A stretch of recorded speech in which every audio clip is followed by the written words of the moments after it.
محترم حاضرین،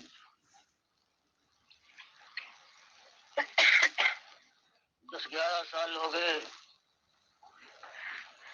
کہ اللہ کے نبی صلی اللہ علیہ وسلم ایک ہی دعوت دے رہے ہیں،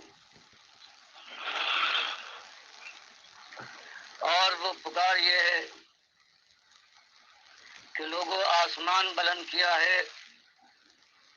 اللہ نے زمین اس نے بچھائی ہے، ہوائیں وہ چلاتا ہے، ماں کی چھاتیوں سے دودھ اس نے پلوایا تھا، عقل و خرد اس نے دی ہے، اسی کے سارے احسانات ہیں، اور اس نے تم سے کچھ مطالبہ نہیں کیا ہے سوائے ایک بات کی کہ نمک کھارو،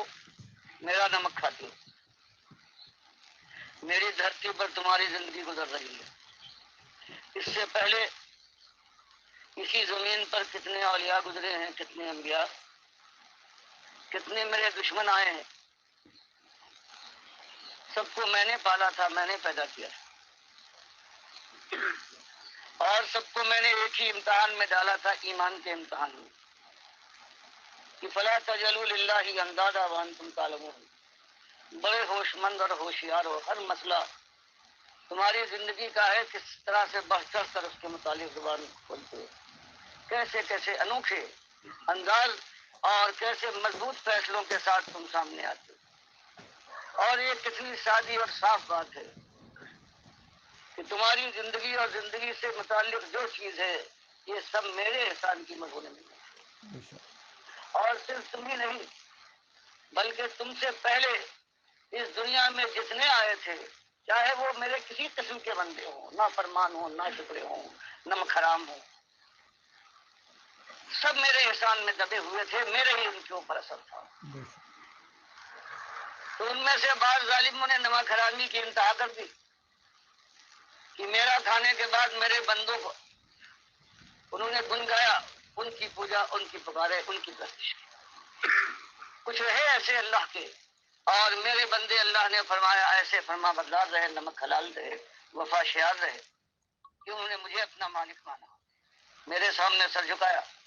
ہٹائے ہوئی پھر دعویٰ کر کے پلٹے، دنیا کو بھی ہوشیار کیا، بات کھول کر ان کے سامنے لائے کہ دیکھو بھائیو ایک ہی مسئلہ ہے۔ اللہ فرماتا ہے وما خلقت الجن والانس الا لیعبدون، کہ انسان ہو یا جن کو ہم نے مکلف بنایا ہے، جن کو ہم نے آزمایا ہے، امتحان کی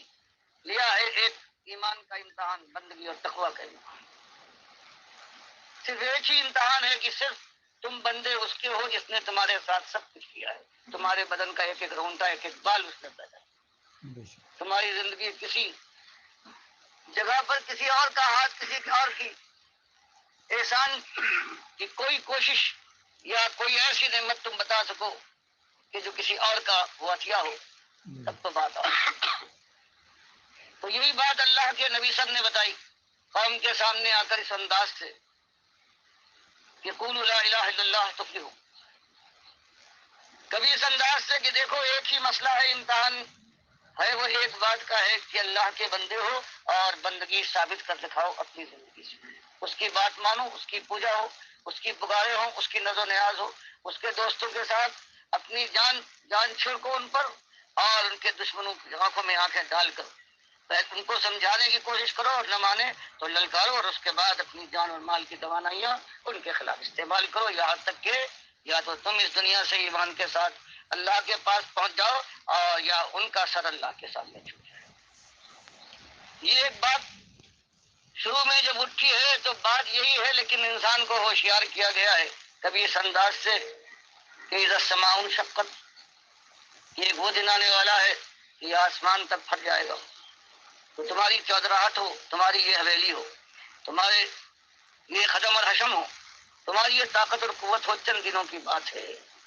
اس کے بعد ان تمہاری بہاروں پر خدا کا دامن دراز ہوگا اور انگارے برسیں گے، جھلس جائے گا تمہارا باغ اگر تم اس کے اوپر اعتماد کر کے بھول گئے ہو۔ یہ بات ہوئی، اور اس کے ساتھ ساتھ بتایا گیا کہ یہ بات کوئی میں آج نئی بات نہیں کہہ رہا ہوں، اوپر آتے ہو تمہارے چہروں کی تیوریاں بدل رہی ہیں، تمہارے ہاتھوں کے اندر تمہاری رگیں اور تمہارے عضلات تن میں ہیں. کبھی تمہارے منہ سے گالی نکلتی ہے، کبھی تم خاک اڑاتے ہو میرے اوپر، کبھی گالیاں دیتے ہو. لیکن ان ساری باتوں کے باوجود تمہارے سامنے خیر خواہی کی ایک ہی بات کہتا ہوں، تم سے ایک کوڑی نہیں چاہتا، اور وہ بات یہ ہے کہ لا حکم الہ واحد لا الہ الا هو الرحمن.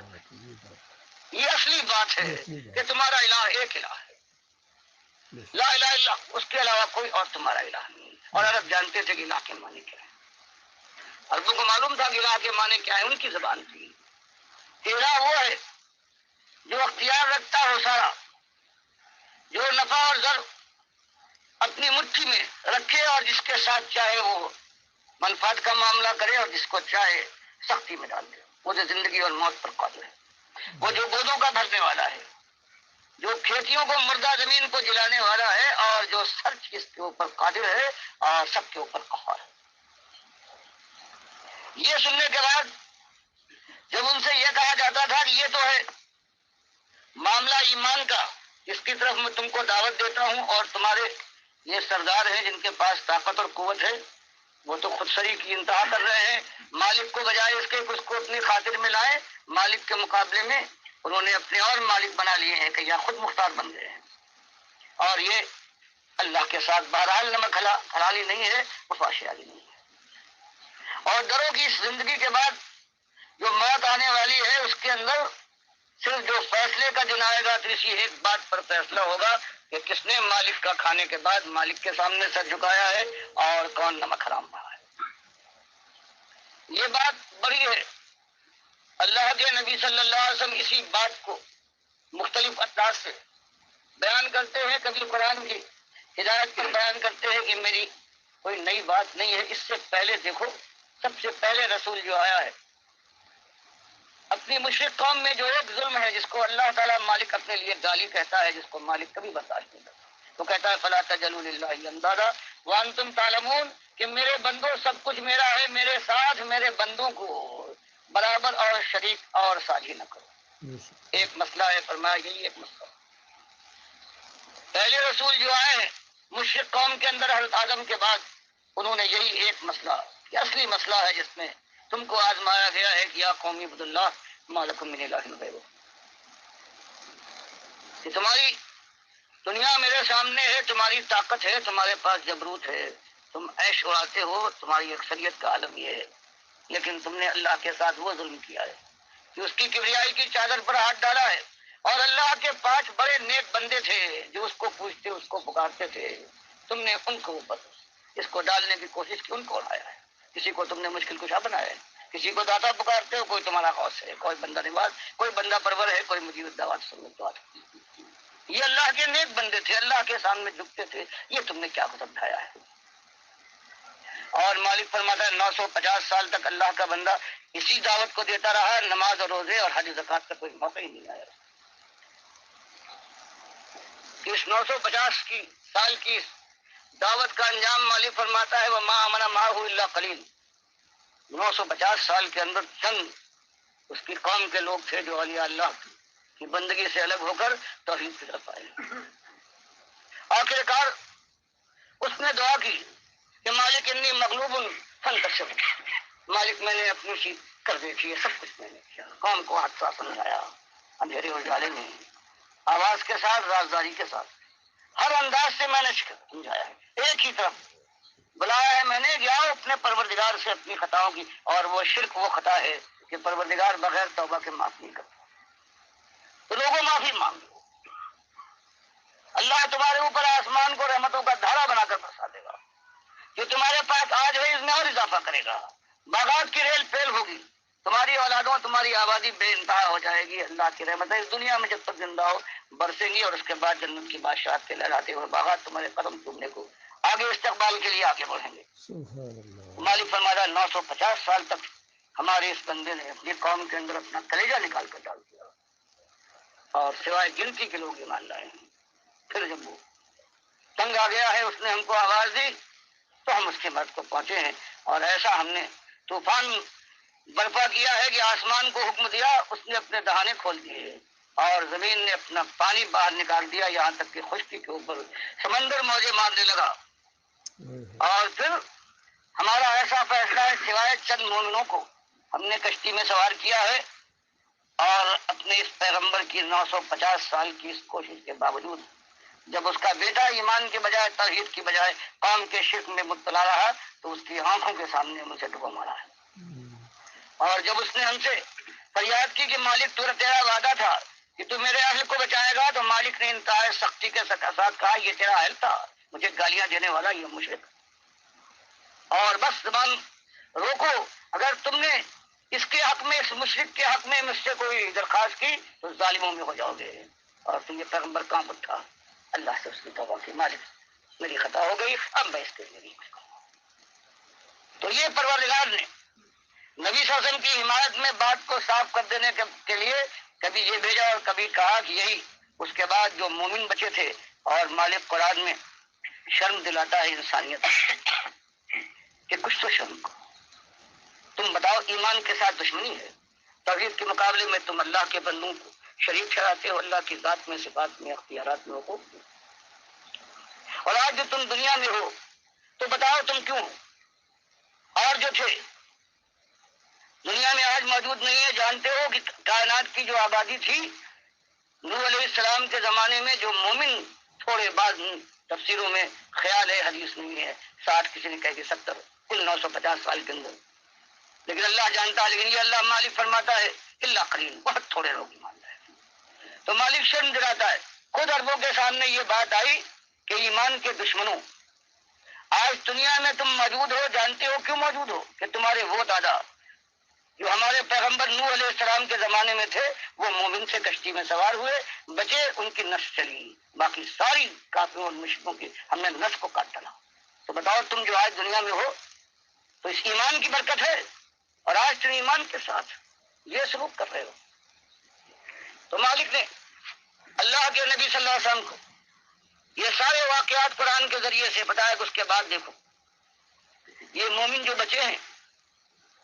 یہ پھیل گئے دنیا میں، قریب کے علاقے میں ایک ان کا گروہ پہنچا ہے عرب میں، اور یمن کے شمال کے اندر جو احقاف کا مقام ہے جہاں آج خالی ریت کے ٹیلے ہیں، وہاں انہوں نے دنیا کی سب سے طاقتور حکومت قائم کی ہے، اور مالک فرماتا لم یخلق مثلها فی البلاد، ایسی طاقتور قوم بنی رہی ہے کہ کائنات میں ہم نے ایسے زبردست اور ایسے طاقت والے لوگ پیدا نہیں کیے۔ لیکن وہی چیز ہے کہ ایمان داروں کی اولاد، لیکن جب وقت گزرا ہے شیطان نے ان پر حملہ کیا ہے، اور پھر ان کے بھی اللہ کے ساتھ اللہ کے بندے بن گئے ہیں، ان کو انہوں نے پوجا ہے اور پکارا ہے۔ ایک مدت گزری ہے، یہ اپنی طاقت پر نازا، اپنی قوت پر گھمنڈی بنے ہوئے تھے، اور سمجھتے تھے کہ باباؤں کو جن کو ہم پکار رہے ہیں، جن کی نظر و نیاز ہے، جن کے درشن کو جاتے ہیں، جن کی شادیاں کرواتے ہیں، دن مناتے ہیں، جھنڈے اٹھاتے ہیں، یہ ان کی کرم فرمائی، ان کی نگاہ کرم ہے کہ آج دنیا میں ہماری طاقت کا یہ حال ہے۔ اللہ نے رحمت فرمائی اس قوم کے اوپر، حضرت ہود علیہ السلام آئے ہیں، یہ قوم عاد کے نام سے برباد کر دی گئی ہے، اس لیے عادیات وہ ہوتے ہیں جن کا نام نشان مٹ جائے، یہ عرب کی قوم ہے۔ اللہ یاد دلاتا ہے دیکھو ان کے جو پیغمبر آئے ہیں اس حالت کے اوپر، ان کے پاس سب کچھ تھا، لیکن ان کی موت اور بربادی ان پر منڈلا رہی تھی، اس لیے کہ ایمان کی آزمائش میں ڈالے گئے تھے، اسی کے ساتھ انہوں نے دشمنی کی تھی، اللہ کو گالیاں دیتے تھے، سب کو ختم کرتے تھے، اللہ کے ساتھ اللہ کے بندوں کو پکار کر ان کی نظر نیاز۔ تو ان کے اندر جو ان کا بھائی آیا ہے ہماری رحمت سے، ان کو ان کا فریضہ یاد دلانے کی عذاب سے بچنے کا ایک ہی امکان ہے، آگ تمہارے جسم و جان کو نہ چھوئے گی، ورنہ کبھی تم نکل نہ پاؤ گے اگر تم نے بات نہ مانی۔ مالک فرماتا ہے انہوں نے آنے کے بعد یہی ایک بات کہی، اس کو آج تم اپنے خیال میں مذاق سمجھتے ہو، کوئی اس کی وقت نہیں ہے، ایمان کو تم نے بہرحال سمجھ لیا۔ آ کے مالک فرماتا ہے سورہ ہود میں آ کر یہی بات کہی کہ یا قوم اعبدوا اللہ ما لکم من الہ غیرہ، کہ اصلی مسئلہ کائنات کا انسان وہ ایک ہی ہے کہ تمہارا ایک معبود ہے، مالک کے ساتھ کوئی اور شریک نہیں ہے۔ یہ مخلص آواز ہے ڈاکٹر مسعود الدین عثمانی رحمۃ اللہ علیہ کی۔ دیکھیے قرآن کا یہ ایک انداز ہے، پوری دعوت اسی نقطے کے گرد گھومتی ہے کہ ہر نبی نے یہی دعوت دی ہے۔ اس زمین کے اوپر جو یہ سمجھدار لوگ اللہ تعالیٰ نے بھیجے ہیں، کتابیں نازل فرمائیں، اس سلسلے کی آخری کڑی محمد صلی اللہ علیہ وآلہ وسلم اور آپ کے ساتھی اسی دعوت کو لے کر اٹھے تھے۔ عربوں کو جو عزت ملی تھی اسی ایمان کی وجہ سے ملی تھی، اور آج پوری دنیا میں مسلمانوں کی جو درگت بنی ہوئی ہے، ذلت اور خواری ہے، یہ اسی ایمان کے ساتھ غداری کی وجہ سے، کلمے کے ساتھ غداری کی ہے انہوں نے، چاہے عربی ہوں یا اجمی ہوں، سب نے اللہ کو چھوڑ کر اور معبود بنائے ہیں۔ آج بھی ضرورت اس بات کی ہے کہ اسی دعوت کو جاری رکھا جائے، اس کو قائم رکھا جائے۔ یہ جنگ چھیڑی ہے ڈاکٹر مسعود الدین عثمانی رحمۃ اللہ علیہ نے اس دور کے اندر، اس 20ویں صدی کے آخر میں، کفر و شرک کے خلاف۔ آج سے 38 سال پہلے یہ دعوت میرے تک پہنچی تھی، میں فوج میں تھا۔ یہ دعوت مجھے بہت ہی زیادہ پسند آئی، میرے رگو پے میں اتر گئی،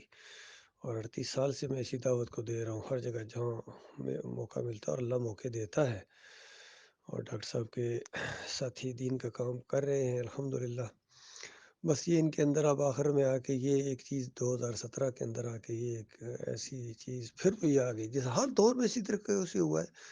مومنوں کی اولاد آگے جا کے کیا مشرک بنی تھی یا نہیں بنی تھی؟ اسی طرح ڈاکٹر عثمانی رحمۃ اللہ علیہ کے ساتھی آخر میں جا کے 2017 کے اندر خاص کر محمد حنیف کی زیر نگرانی پھر شرک کے اندر مبتلا ہو گئے۔ سجدہ تعظیمی کا شرک ان کے اندر آ گیا، اور یہ کہ کہتے ہیں کہ عیسیٰ علیہ السلام کو اللہ نے ایک صفت معجزانہ طور پر دے دی، اس طرح صفتیں بانٹنا شروع کر دی انہوں نے۔ اللہ کا کوئی وقار نہیں، اللہ کی کوئی عزت نہیں۔ بہرحال محمد حنیف تو اسی شرک کے اوپر مر گیا، اور اس کے جتنے لوگ ہیں وہ سارے اسی کی حمایت کرتے ہیں، سوائے چند لوگوں کے، چند لوگ بچے ہیں جو ایمان خالص کے اوپر قائم ہیں، دوبارہ منظم ہو گئے ہیں۔ کراچی سے لاہور ہم نے اپنا مرکز شفٹ کر دیا ہے، کمال خان صاحب کو امیر جماعت بنایا ہے، اور اس دعوت کو انشاءاللہ ہم آگے بڑھا رہے ہیں اور بڑھاتے رہیں گے انشاءاللہ، بہت مضبوطی کے ساتھ انشاءاللہ ہم آگے بڑھ رہے ہیں، کیونکہ یہ کچرا نکل گیا ہے۔ یہ جو خبیث لوگ تھے سارے، یہ بڑی تعداد میں نکلے ہیں، قیامت کے دن ان کے چہرے کالے ہوں گے، اور اس وقت یہ لعنتیں بھیجیں گے محمد حنیف کے اوپر کہ جس نے پھر بے ایمان نے کفر و شرک پھیلا دیا۔ وہ جو ایک مثال دی جاتی ہے نا کہ کنویں کو پاک کرنا ہوتا ہے تو پہلے اس کتے کو تو نکالو، اس کتے کو نکالا تھا ڈاکٹر مسعود الدین عثمانی رحمۃ اللہ علیہ، یہ کنواں پاک ہوا تھا، لیکن محمد حنیف نے پھر اس کی دم کاٹ کے بیچ میں ڈال دی، سجدہ تعظیمی کا شرک اس میں کر دیا، پھر کنواں پلید کر دیا، جماعت کو پلید کر دیا، مشرک بنا دیا، مجاہدوں کو مجاور بنا دیا۔ تو یہ بہت بڑا واقعہ پیش آیا ہے۔ 20ویں صدی کے آخر میں توحید کی دعوت اٹھی، اور 21ویں صدی کے شروع میں توحید کے اندر پھر شرک ملا دیا۔ یہ بہت بڑے دو واقعات پیش آئے ہیں۔ ڈاکٹر مسعود الدین عثمانی نے ہیرو کا کردار ادا کیا اس پورے معاملے کے اندر، اور محمد حنیف نے ویلن کا کردار ادا کیا۔ تو یہ معاملہ ہوا ہے اللہ کے بندو۔ بہرحال ہم مایوس نہیں ہیں، جو اللہ نے چاہا وہی ہوا، کیونکہ اللہ تعالیٰ نے اختیار کے ساتھ پیدا کیا ہے، دونوں راستے دکھا دیے۔ ہم جس کا جی چاہے ایمان خالص کا راستہ اختیار کرے، جس کا جی چاہے کفر و شرک کی طرف جا کے پھر اپنی بربادی کا سامان کرے۔ تو بہرحال یہ معاملہ تو جاری رہے گا بھائی۔ اب کسی کو سیخ پا ہونا ہے ہوا کرے، کسی کو آگ لگنی ہے اور لگے، ہمارے لیے ہماری پشت پناہی کے طور پر ہماری حفاظت کے لیے ہمارا مالک ہمارا رب کافی ہے۔ جو بھی اس دعوت سے ٹکرائے گا وہ پاش پاش ہو جائے گا، اور جو بھی دائی کی دعوت کو نہیں مانے گا وہ کبھی کامیاب نہیں ہو سکے گا۔ لہٰذا ضرورت اس بات کی ہے کہ صحیح معنوں میں پاکستان کو اسلام کا اگر قلعہ بنانے ہے تو یہ کفر و شرک کے اڈوں کو ختم کرو۔ یہ مزار، یہ جو مندروں کی شکل میں اختیار کر گئے ہیں، یہ مورتی